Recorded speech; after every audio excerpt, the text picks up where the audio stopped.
Hello बच्चों, एक बार और आप सभी को का स्वागत है। मैं Abdullah day, faculty department of physics, inter science college. एक बार और आज आप सभी को के सामने चैप्टर 3 को लेके यूनिट 1 का चैप्टर 3। उससे पहले बता देना चाहता हूं कि इससे पहले जो लास्ट वीडियो था उसमें बच्चों ने काफी उत्साह के साथ कमेंट बॉक्स में बताया कि उन्होंने न्यूमेरिकल्स को सॉल्व किया। बहुत अच्छा लगा, बहुत आत्मा को शांति मिला, सुख मिला। बहुत अच्छा कि इतने अच्छे तरीके से बच्चे पढ़ रहे हैं। आप सभी को एक बहुत सारा थैंक यू इतने अच्छे रिस्पांस के लिए। और सभी को बताना चाहता हूं कि आज से we will start chapter 3 of electrostatics. एक बस जरूरी बात बोलना चाहूंगा स्टार्ट करने से पहले। फिजिक्स का इलेक्ट्रोस्टैटिक्स से जनरली 5 नंबर का क्वेश्चन आता ही है, और चैप्टर 3 से एक क्वेश्चन 5 नंबर का आने का चांसेस 80% से ज्यादा रहता है। मतलब यदि 5 नंबर का क्वेश्चन आएगा तो 80% चांस है कि चैप्टर 3 से ही आता है। आप क्वेश्चन बैंक उठा के देख सकते हैं। तो ये चैप्टर हम लोग के लिए काफी टर्निंग पॉइंट साबित होने वाला है। इस चैप्टर को आपको जितने भी दिन चलेगा काफी ध्यान से देखना है। हर वीडियो का नेक्स्ट वीडियो का वेट करना है, और खुद से भी लिख लिख के काफी बार प्रैक्टिस करना है। बिकॉज इस चैप्टर में सिर्फ और सिर्फ लॉन्ग क्वेश्चन ही है, और हर क्वेश्चन एग्जाम में आया है।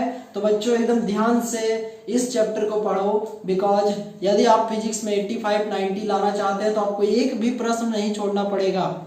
ठीक है, तो वैसे भी हम लोग के कॉलेज में, इंटर साइंस कॉलेज का रिकॉर्ड रहा है कि बच्चे 99 मार्क्स तक लाए हैं। सचिन कुमार नाम था जिन्होंने स्टेट का दूसरा रैंक प्राप्त किया था। 99 मार्क्स तक फिजिक्स में आया है। हम चाहते हैं कि आप सभी कोई भी 99 के 100 मार्क्स तक लाइए फिजिक्स में। मेरी शुभकामनाएं आप सभी को के साथ है। तो मैं बच्चों को बताना चाहता हूं कि भाई बहुत अच्छे से पढ़ो, और बिल्कुल ध्यान से पढ़ो, और इतना अच्छा से पढ़ो कि एक रिकॉर्ड स्थापित कर दो।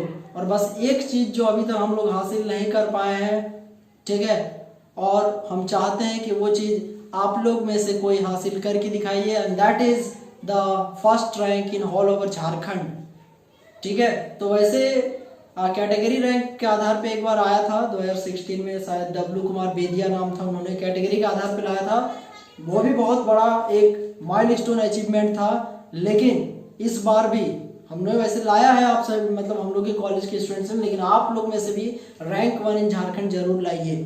ठीक है, state topper from inter science college, इससे बड़ा गर्व का बात हम लोग के लिए नहीं हो सकता है। आप जरूर प्रयास कीजिए। मेरी और पूरे सारे शिक्षक का शुभकामनाएं आप सभी को के साथ है। पढ़िए, ये चैप्टर बहुत इंपॉर्टेंट आप सभी को के लिए साबित होने वाला है। तो बच्चों एकदम ध्यान से सुनेंगे। चैप्टर का नाम है Gauss theorem and it's applications. Gauss theorem and its application. Gauss theorem, Gauss एक वैज्ञानिक का नाम था, और थ्योरम का मतलब होता है प्रमेय। जैसे आप लोगों ने एक प्रमेय पढ़ा हो ना, पाइथागोरस थ्योरम, तो उसी तरीके से गॉस थ्योरम, थ्योरम प्रमेय एक शॉर्टकट फॉर्मूला होता है जिसके वजह से हम लोग काफी जटिल से जटिल इक्वेशन को सॉल्व कर सकते हैं। And it's applications, it means to say that इस थ्योरम का उपयोग करके हम लोग क्या क्या कर सकते हैं।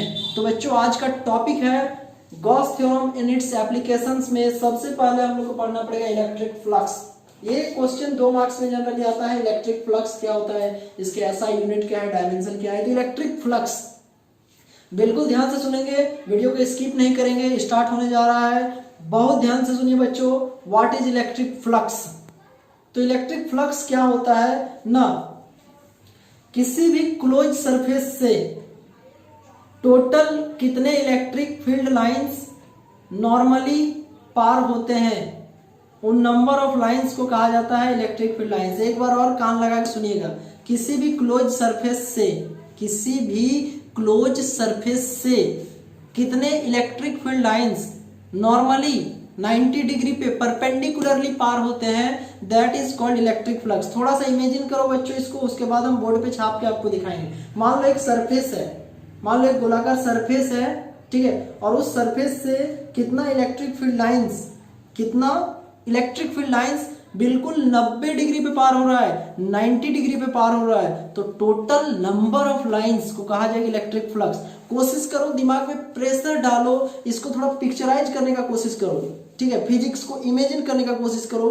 ठीक है, कि एक सरफेस है, सरफेस रेक्टेंगुलर भी हो सकता है, स्क्वायर भी हो सकता है, किसी भी तरह का क्लोज सरफेस होना चाहिए बस, ठीक है। उस सरफेस से टोटल कितना इलेक्ट्रिक फील्ड लाइंस 90 डिग्री पे पास हो रहा है, that is called electric field lines. आपको समझाने के लिए अभी हम एक छोटा सा यहाँ पर अभी एक पिक्चर बनाएंगे, देखिएगा ध्यान से। जैसे मान लीजिए एक सरफेस है, ठीक है, क्लोज सरफेस है मान लीजिए, ठीक है।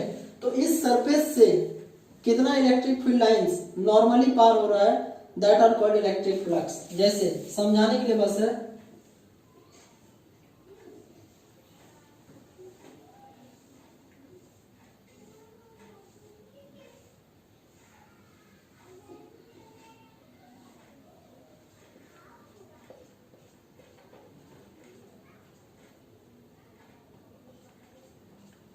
तो थोड़ा सा मेरे डेफिनेशन के आधार पर बताइए कि इसमें फ्लक्स का संख्या कितना है, फ्लक्स की संख्या कितने है, ठीक है।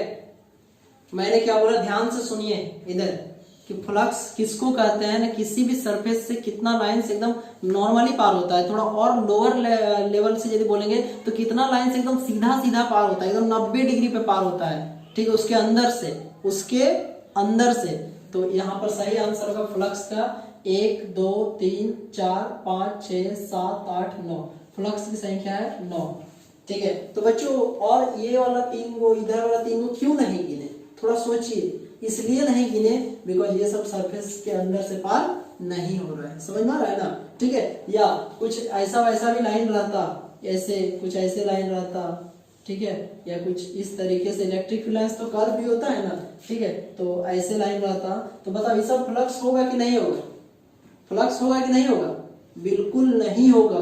क्यों नहीं होगा, बिकॉज फ्लक्स होने के लिए कितना डिग्री होना जरूरी है, 90 डिग्री, इसी को बोलते हैं नॉर्मली, ठीक है। तो किसी भी सरफेस से कितना इलेक्ट्रिक फील्ड लाइंस कितना डिग्री पे पार होता है, 90 डिग्री पे पार होता है, that is called electric flux. ध्यान से फोकस कीजिएगा, किसी भी क्लोज सरफेस से, क्या बोले, किसी भी क्लोज सरफेस से कितना इलेक्ट्रिक फील्ड लाइंस, कितना number of electric field lines normally पार होता है, that is called electric flux, ठीक है। तो बच्चों एक बार और सुन लीजिएगा, और अभी हम आपका एक छोटा सा टेस्ट लेके पूछ लेते हैं, आपका थोड़ा क्यूरियोसिटी को जान लेते हैं। किसी भी क्लोज सरफेस से, बार बार बोल रहे हैं क्लोज सरफेस, ठीक है, एक बार और, ठीक है, लास्ट बार है, ठीक है। किसी भी क्लोज सरफेस से कितना इलेक्ट्रिक फील्ड लाइंस नॉर्मली पार होता है, 90 डिग्री पे पार होता है, that is called electric flux. तो मान लो ये है आपका एक सरफेस, ठीक है, क्लोज सरफेस, इसका आंसर मैं आपसे पूछूंगा, तो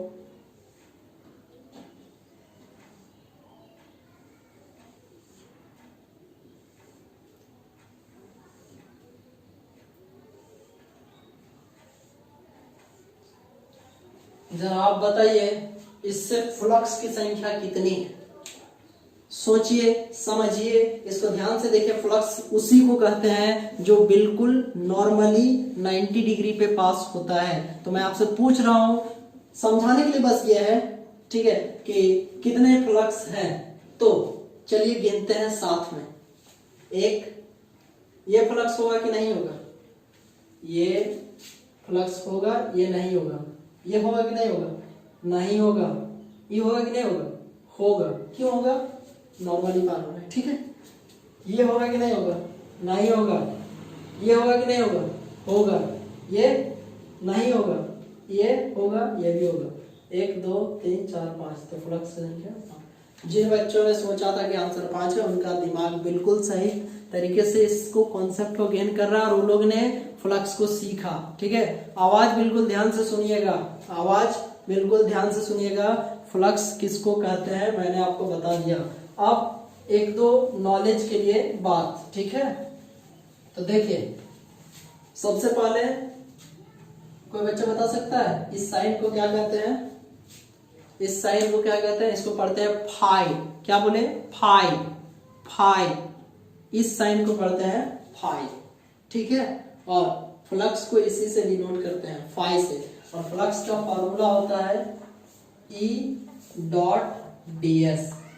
ध्यान रखो बच्चों, E डॉट ds, जहां पर E इलेक्ट्रिक फील्ड है और ds एरिया वेक्टर है, एरिया वेक्टर के बारे में मैंने आपको पढ़ा चुका है, आप पीछे की वीडियोस में जाके देख भी सकते हैं, ठीक है। और फ्लक्स का यूनिट होता है न्यूटन मीटर स्क्वायर पर कूलम। फ्लक्स का यूनिट होता है न्यूटन मीटर स्क्वायर पर कूलम, ठीक है। और इसका डायमेंशन आप चाहे तो खुद भी निकाल के चेक कर सकते हैं, यूनिट डायमेंशन। इसका डायमेंशन होता है m L3T3 (10⁻⁻1), ठीक है। m L3T3 (10⁻⁻1), ठीक है। तो ये आपका यूनिट हो गया और ये आपका डायमेंशन हो गया फ्लक्स। इसको क्या पढ़ते हैं बच्चों? फाई, ठीक है। ये E फॉर इलेक्ट्रिक फील्ड और ds का मतलब क्या? Area vector. और एक बात, फ्लक्स एक स्केलर क्वांटिटी है, इसको याद कर लेना बाबू, ठीक है। कितना सारा नॉलेज मिला, चलो एक बार रिपीट करो तो मेरे साथ साथ। फ्लक्स, अब उधर देखना मत, बताओ हमको फ्लक्स को कौन चीज से डिनोट करते हैं? फाई से। इसका यूनिट होता है न्यूटन मीटर स्क्वायर पर कूलम। डायमेंशन लिख दिया है मैंने बोर्ड पे। और फ्लक्स एक स्केलर है या वेक्टर है? फ्लक्स एक स्केलर क्वांटिटी है, ठीक है। अब आगे बढ़ेंगे बच्चों, तो आगे बढ़ने से पहले देखो कुछ पूछना चाहते हैं, बताओ तो इस साइन को क्या कहते हैं? याद करो, मैंने बताया भी है और I think and I expect that इसको आप लोगों ने बहुत ज्यादा बार देखा भी होगा, ठीक है। दो ऑप्शन देते हैं, आपको पूछते हैं, ठीक है, देखते हैं कि आपको याद है कि नहीं। इसको डिफरेंशिएशन और इंटीग्रेशन दोनों में से क्या बोलते हैं? इसको हम लोग बोलते हैं इंटीग्रेशन, इंटीग्रेशन, ठीक है। और बच्चों देखो, इंटीग्रेशन में यदि कभी भी कुछ इस तरीके का साइन आ जाएगा ना, ठीक है, तो इसको पढ़ेंगे क्लोज्ड इंटीग्रेशन। सिर्फ ऐसे बना हुआ रहेगा। कितना नॉलेज का बात हो रहा है, इसलिए बताते हैं कि वीडियो स्किप नहीं करना है, हर लाइन में एक नॉलेज है। आप बस ध्यान से सुनिए और देखिए कितना सारा फिजिक्स आप कितना जल्दी सीख सकते हैं। जितना दिन से आप वीडियो देख रहे हैं, आप खुद से पूछिए कि आपने कितना सारा नया नया चीज सीखा। इसीलिए वीडियो पे हमेशा बने हुए रहना है, ठीक है। तो इस साइन को क्या बोलते हैं? इंटीग्रेशन। और इस साइन को बोलते हैं क्लोज्ड इंटीग्रेशन, ठीक है बच्चों। इसका भी आगे यूज होगा, मतलब किसी क्लोज सरफेस का जब इंटीग्रेशन करना पड़ेगा ना, तो इसको बोला जाता है क्लोज्ड इंटीग्रेशन, ठीक है। और बहुत इंपॉर्टेंट बात हम लोग जानने वाले हैं, what is Gauss theorem. What is Gauss theorem, ठीक है। गॉस थ्योरम क्या होता है और इसका प्रूफ क्या होता है? कभी कभी ये क्वेश्चन 5 नंबर में ऐसे आ जाता है कि state and proof Gauss theorem, और कभी कभी इसके एप्लीकेशंस 5 नंबर में आते हैं, ठीक है। तो गॉस थ्योरम भी कभी कभी 5 नंबर में आया है, सिर्फ ऐसे ही state and proof Gauss theorem, यही क्वेश्चन कभी कभी 5 नंबर में आ चुका है। तो बच्चों एकदम ध्यान से सुनेंगे, गॉस थ्योरम क्या होता है, गॉस थ्योरम क्या है, ठीक है। तो पहले हम आपको थोड़ा इमेजिन करवाने सिखा रहे हैं कि ये क्वेश्चन बोलता क्या है। देखिए, मान लीजिए इसके अंदर से फ्लक्स निकालना है। देखिए अभी आराम से बोल दिए 5 को लाइन पार हो रहा है, तो बोल दिए कि फ्लक्स का संख्या 5 है, ठीक है। फ्लक्स का संख्या 5 है। लेकिन मान लीजिए कहीं से लाखों या करोड़ों इलेक्ट्रिक फील्ड लाइंस पार होंगे, लाखों या करोड़ों इलेक्ट्रिक फील्ड लाइंस पार होंगे, तो बैठ के गिनना संभव नहीं है। सुपर फाइन लाइंस होते हैं, काफी ज्यादा नजदीक नजदीक होते हैं, इवन वैसे दिखेगा भी नहीं वैसे इलेक्ट्रिक फील्ड लाइंस। तो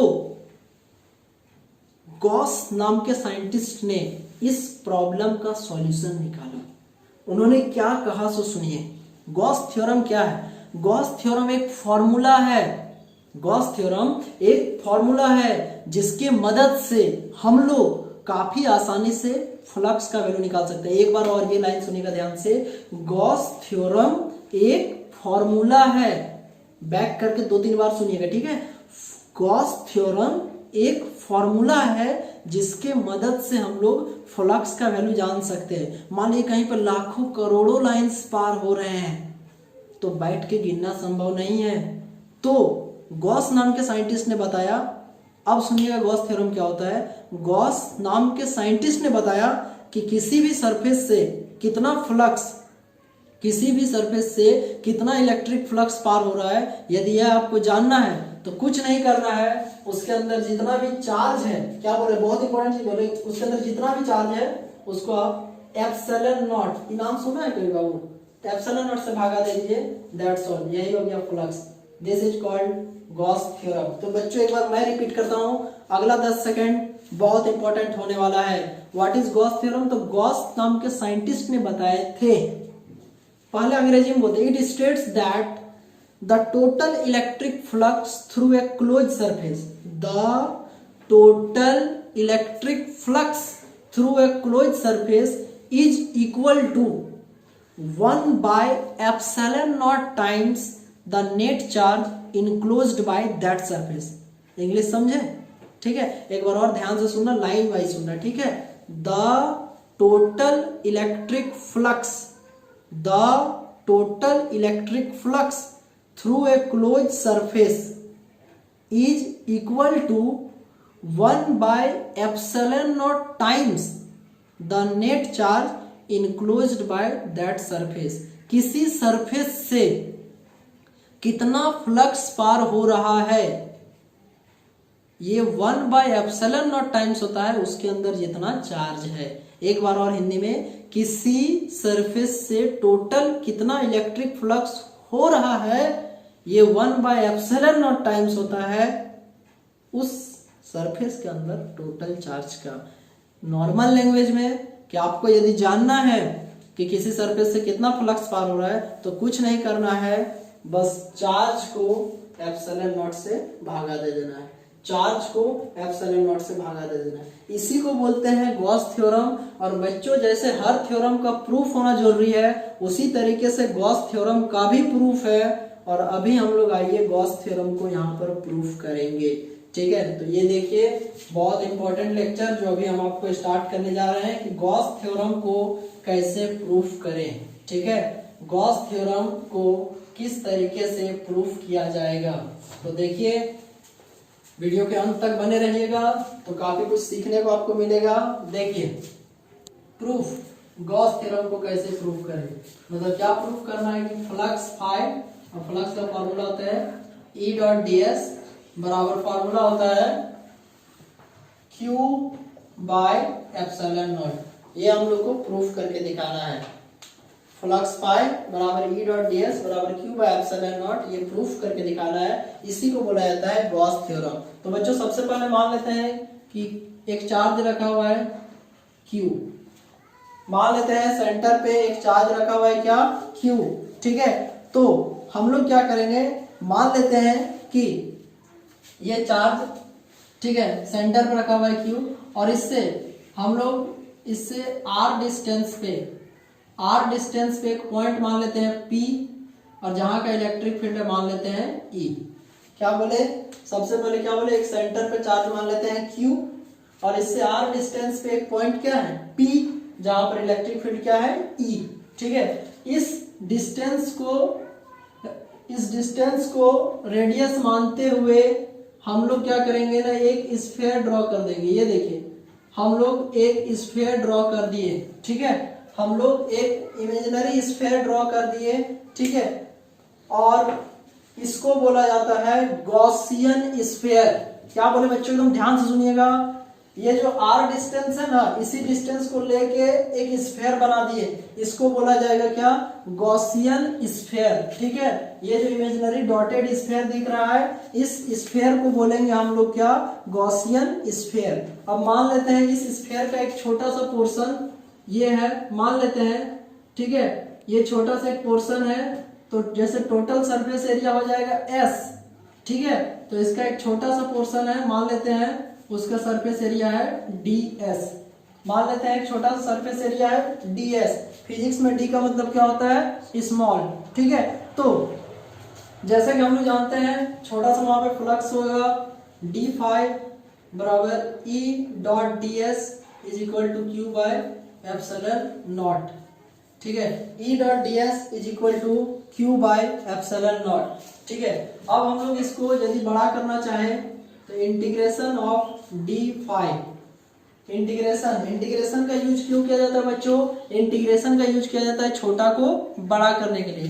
तो इंटीग्रेशन ऑफ d5 बराबर integration, close integration of E dot ds। अब एक चीज बताओ तुम लोग, जैसे dx का इंटीग्रेशन क्या होता है x, तो d5 का इंटीग्रेशन क्या हो जाएगा 5, ठीक है ना, d5 का इंटीग्रेशन 5। और ये हो गया क्लोज इंटीग्रेशन, डॉट है बीच में, डॉट है तो जैसे हम लोग पढ़े हैं वेक्टर्स में a डॉट बी बराबर ए बी कॉस थीटा होता है और a क्रॉस b बराबर होता है ए बी साइन थीटा, तो उसी तरीके से e डॉट डी एस बराबर हो जाएगा e D S cos theta. ठीक है, डॉट प्रोडक्ट है इसलिए e D S cos theta. Theta का मतलब क्या? एंगल। किसके किसके बीच एंगल? e और ds के बीच में। तो आप यहाँ पे देखिए e इधर जा रहा है और ds भी, e भी इधर जा रहा है और ds भी इधर जा रहा है। बताओ, मान लो e a है और ये ds है, दोनों सेम लाइन की ओर है, तो बताओ तो दोनों के बीच का एंगल कितना डिग्री बन जाएगा? बताओ। ठीक है, कुछ इस तरीके से है, ये मान लो e है और ये आपको ds है। बताओ कि e और ds के बीच कितना डिग्री का एंगल है? एंगल है ही नहीं, एंगल है ही नहीं, इसलिए एंगल यहाँ पे थीटा बराबर कितना डिग्री हो जाएगा? 0 डिग्री। ये समझ में? ये ऐसा इसलिए हुआ बिकॉज e और ds दोनों सेम डायरेक्शन में है। ठीक है, हम लोग क्या कर रहे हैं ना, गॉस थ्योरम को प्रूफ कर रहे हैं। तो हम लोग यहाँ पे लिखेंगे बच्चों फाई बराबर close integration e ds cos 0 degree, e ds cos 0। चलो बताओ cos 0 डिग्री का वैल्यू कितना होता है? cos 0 डिग्री का वैल्यू हो जाता है 1। तो हम लोग के पास बचेगा e ds। तो फ्लक्स फाई बराबर e को बाहर कर दीजिए और अंदर रख दीजिए ds, अंदर रख दीजिए ds, e बाहर हो गया। ठीक है, तो फाई बराबर e और ds का इंटीग्रेशन हो जाएगा क्या? s। जैसे हम क्या बोले, d फाई का इंटीग्रेशन क्या? फाई, तो उसी तरीके से ds का इंटीग्रेशन क्या होता है? s, और s पर होता है सरफेस एरिया और स्फीयर का सरफेस एरिया होता है 4 पाई r स्क्वायर। ठीक है, तो हम लोग यहाँ पर लिखेंगे e into 4 pi r square. ठीक है, ये समझ में आएगा सबको? ठीक है, देखो s की जगह कितना बैठा दिए? 4 पाई r स्क्वायर। अब हम लोग जैसा कि जानते हैं फ्लक्स का फॉर्मूला होता है, ठीक है, उससे आगे इलेक्ट्रिक फील्ड का फॉर्मूला होता है 1/4 pi epsilon naught q by r square into 4 pi r square. ये क्या हुआ एकदम ध्यान से देखना बच्चों, हड़बड़ाने की बात नहीं है। इलेक्ट्रिक फील्ड का formula 1/4 pi epsilon naught q by r square और ये 4 पाई r स्क्वायर यहाँ से उतार दिए, e की जगह बस इतना बैठा दिए। ठीक है, अब दोनों तरफ देख के बताओ तो कुछ कटेगा? देखो तो क्या क्या कट रहा है? r स्क्वायर से r स्क्वायर और 4 पाई से 4 पाई, तो आपका क्या बच गया? Phi is equal to q by epsilon naught. This is our Gauss theorem. बिल्कुल ध्यान से सुनेंगे बच्चों, एक बार और मैं आपको शुरू से बताना चाहता हूँ, इतना ही का आपको कभी कभी 5 मार्क्स मिल जाएगा। What is Gauss theorem? Starting से बताना चाहता हूँ, गॉस थ्योरम क्या होता है ना, गॉस थ्योरम हम लोग को बताता है कि किसी सरफेस से, किसी क्लोज सरफेस से कितना फ्लक्स पार हो रहा है। यदि आपको ये जानना है तो कुछ नहीं करना है, बस चार्ज को एप्सिलॉन नॉट से डिवाइड कर देना है। तो देखिए सबसे पहले फ्लक्स, अब ये पूरा स्टेप हम आपको समझा देते हैं। ठीक है, एकदम ध्यान से देखिएगा। फाई बराबर e dot d s is equal to q by epsilon naught. अब देखिए यहाँ पर डॉट प्रोडक्ट है, तो डी फाई बराबर e डॉट डी एस बराबर क्यू बाय एप्सिलॉन नॉट। एकदम ध्यान से सुनेंगे बच्चों, ये इंटीग्रेशन कर दिए। इंटीग्रेशन क्यों करते हैं ना, छोटा को बड़ा करने के लिए।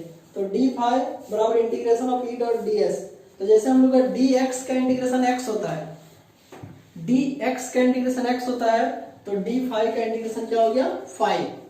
और e डॉट ds, तो डॉट प्रोडक्ट के लिए फॉर्मूला क्या होता है? cos theta. थीटा का मतलब क्या होता है? एंगल। तो यहाँ पर आप देख सकते हैं e और ds दोनों के बीच एंगल है 0 डिग्री, बिकॉज दोनों कौन डायरेक्शन में है? सेम डायरेक्शन में। तो e ds cos 0, cos 0 का वैल्यू होता है 1। तो फाई बराबर e ds, e बाहर, ds का इंटीग्रेशन होता है s। जैसे हमने क्या लिखा? d फाई का लिखा क्या? फाई, तो उसी तरीके से ds का क्या? s, और s का वैल्यू 0 से 4 पाई r स्क्वायर हो जाएगा। तो फाई बराबर e into 4 pi r square. Electric field का फॉर्मूला होता है 1/4 pi epsilon naught q by r square, और इधर लिख दिया 4 पाई r स्क्वायर। 4 पाई से 4 पाई कट जाएगा और r स्क्वायर से आपका r स्क्वायर कट जाएगा, तो फाई बराबर q by epsilon naught. This is called our Gauss theorem. और मेरा आपसे एक गुजारिश है, यदि और अच्छे समझना है तो वीडियो को आप 2-3 बार और देखिएगा, तो जरूर से जरूर समझ में आ जाएगा। ये हम लोग का प्रूफ हो गया गॉस थ्योरम। ठीक है, और एक इंपॉर्टेंट प्रश्न बताना चाहता हूं अभी, ठीक है, जो कि फाइनल एग्जाम में, आपके बोर्ड एग्जाम में आ चुका है। देखिए अभी हम लोगों ने एक बहुत इंपॉर्टेंट चीज पढ़ा, गॉस थ्योरम और जब हम लोगों ने इलेक्ट्रोस्टैटिक्स स्टार्ट किया था तब एक चीज पढ़े थे कूलम्ब्स लॉ, याद है? एकदम सीधा तरीके से सुनिए, ठीक है? हम लोगों ने एक चीज पढ़ा था कूलम्ब्स लॉ, याद कीजिए आप, ठीक है? और आज हम लोग पढ़े गॉस थ्योरम, ठीक है? आपको जानकर बिल्कुल भी हैरानी नहीं होनी चाहिए कि हम लोग चाहें तो गॉस थ्योरम की मदद से कूलम्ब्स लॉ निकाल सकते हैं। जी हाँ, बिल्कुल सही सुना आपने। हम लोग यदि चाहें तो गॉस थ्योरम के मदद से कूलम्ब्स लॉ को निकाल सकते हैं। मतलब मैंने क्या कहा? Deduction of Coulomb's law from Gauss theorem,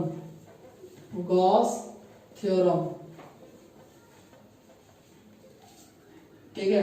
मतलब क्या है? देखो गॉस थ्योरम क्या है? 5 बराबर क्यू बाय एप्सिलॉन नॉट, ठीक है? या इसको और अच्छे से लिख सकते हैं आप इस तरीके से, ई डॉट डी एस बराबर क्यू बाय एप्सिलॉन नॉट। इसको कहते हैं क्या? Gauss theorem.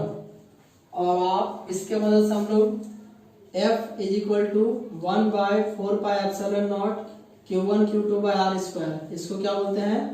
Coulomb's law. हम लोग का ये लक्ष्य है, ये प्राप्त करना है कि किस तरीके से गॉस थ्योरम से कूलम्ब्स लॉ हम लोग डिडक्शन कर सकते हैं।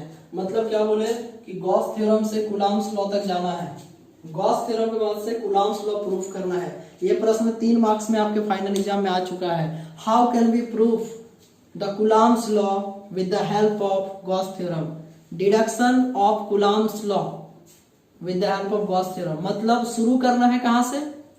शुरू करना है गॉस थ्योरम से और जाना कहां तक है? कूलम्ब्स लॉ तक। मतलब स्टार्टिंग पॉइंट कहां है? स्टार्टिंग पॉइंट है आपका कौन सा लॉ?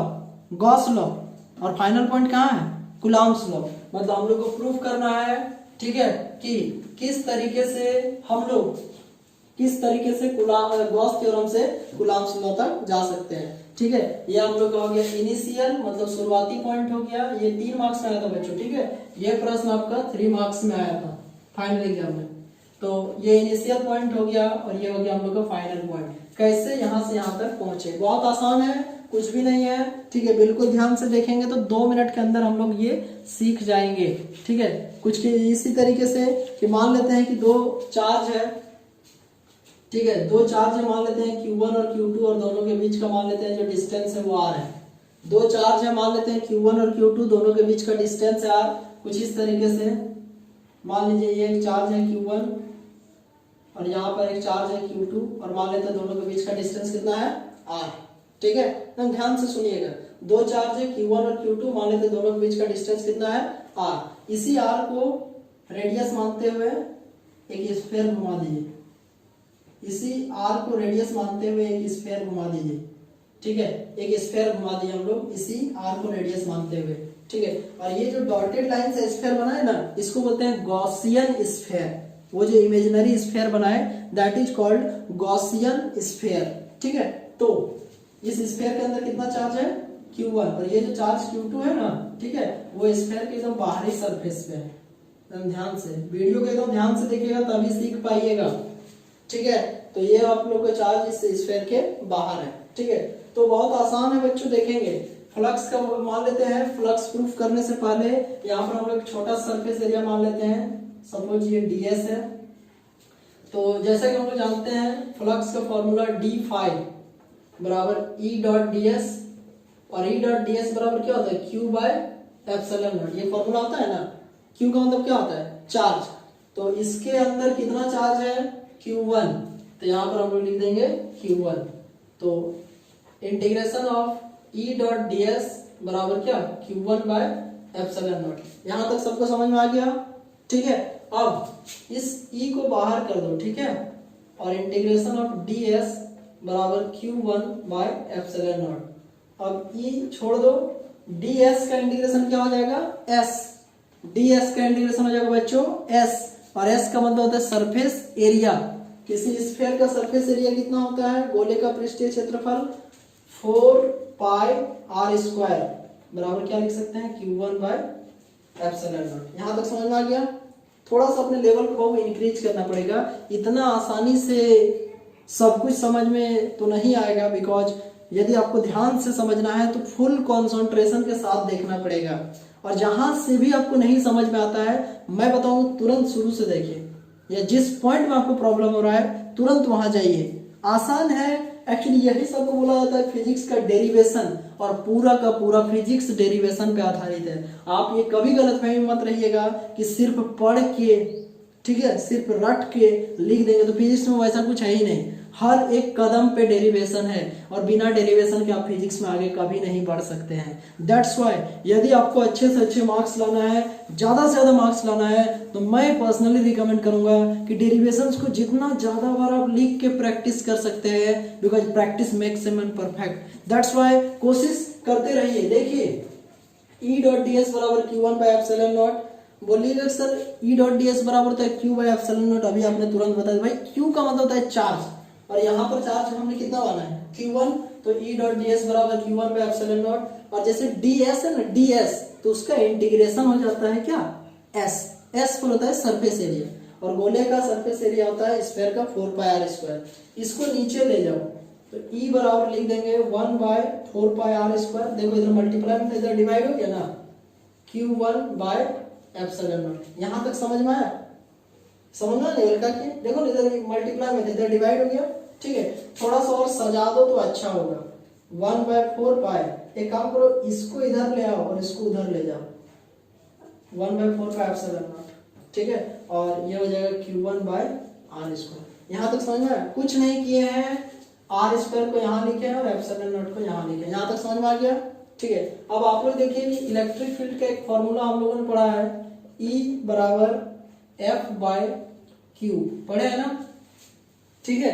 तो इसको कहते हैं टेस्ट चार्ज। तो इसके चारों ओर जो इलेक्ट्रिक फील्ड बन रहा है उसको टेस्ट करेगा Q2, तो यहाँ से हम लोग लिख सकते हैं Q2। तो यहाँ से आप F बराबर लिख सकते हैं Q2 इंटू E। बताओ ये लाइन समझ में आया सबको, ठीक है।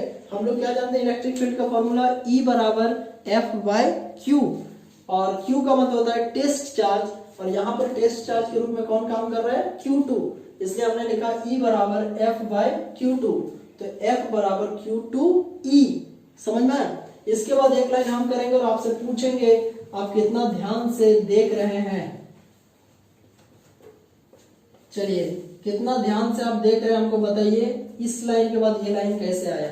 बिल्कुल ध्यान से यदि आप देख रहे हैं तभी बता पाएंगे इस लाइन के बाद ये लाइन कैसे आया।